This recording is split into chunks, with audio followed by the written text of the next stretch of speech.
May kalakasan ng bugso ng amihan sa ngayon at nakakaapekto nga po ito sa buong bansa at umiiral nga po ito hanggang dito pa sa Mindanao. Mula dito Luzon, Visayas hanggang dito po sa Mindanao.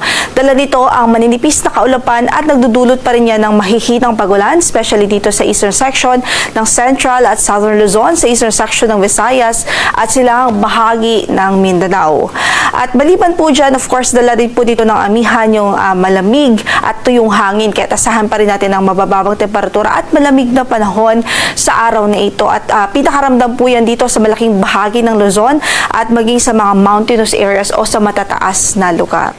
Samantala, in addition po doon sa mga effects na nabanggit natin, ay meron din po tayong gale warning na dulot nitong prevailing na northeast monsoon o amihan. So sa ngayon ay asahan pa rin natin ng maalon hanggang sa napakaalong kondisyon ng karagatan sa malaking bahagi ng bansa, partikular po dito sa northern at eastern section ng bansa po natin.